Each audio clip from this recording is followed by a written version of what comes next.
এই দলটি বিশ্বাসযোগ্য নয়, কারণ 1971 সালে এই দলটি আমাদের স্বাধীনতার বিরোধিতা করেছে।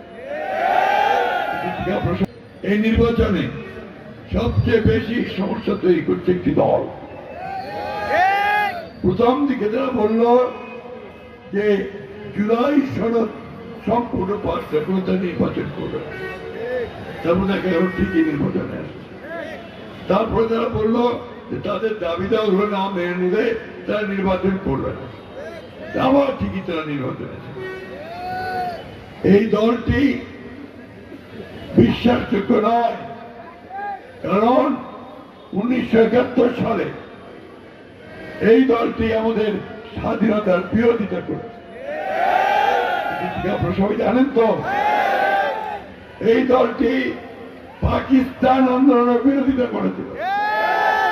তারা এই দেশের মানুষের কল্যাণ চায় না বলে তখন পাকিস্তানের বিরোধিতা করেছে, পরবর্তীকালে তারা বাংলাদেশের স্বাধীনতার বিরোধিতা করেছে।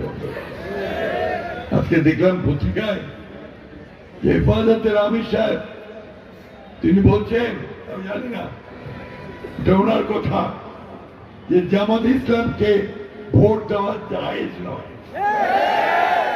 ঠিক আছে, এখনই দেখলাম আমাদের চরমনায় পীর সাহেব, যিনি তার সঙ্গে গাঁট ছড়া বেঁধেছিলেন, একসাথে 11 দল করেছিলেন, তিনি বেরিয়ে এসে বললেন এর চেয়ে বড় মিথ্যাবাদী দল আর নাই। আমাদের তো কিছু বলতে হয় না, তাদের সঙ্গে যারা তারাই বলে দিচ্ছে যে এই দলটি। বন্ধুগণ, যারা রাজশাহী ইউনিভার্সিটিতে পড়েছে এক সময়, তারা জানে যে এই দলটির রক কাটা অভ্যাস আছে, এটা সবাই জানে। আর আমরা জানি চট্টগ্রাম বিশ্ববিদ্যালয়ে কিভাবে তারা হত্যার পর হত্যা করে গেছে। আজকে এই দলটি বিভিন্ন জায়গায় সমস্যা তৈরি করার চেষ্টা করছে। সেই জন্য আমাদেরকে সজাগ থাকতে হবে। আমরা কোনো মতেই এই নির্বাচনকে বানচাল হতে দিতে পারি না, এবং 12 তারিখের নির্বাচনকে এই দেশের জনগণের বিজয় নির্বাচনে নিয়ে যেতে হবে।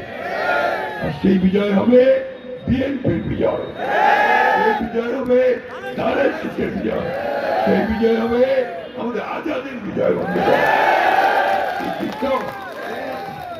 এই ধানের শীষকে নিয়ে আমাদের এগিয়ে যেতে হবে।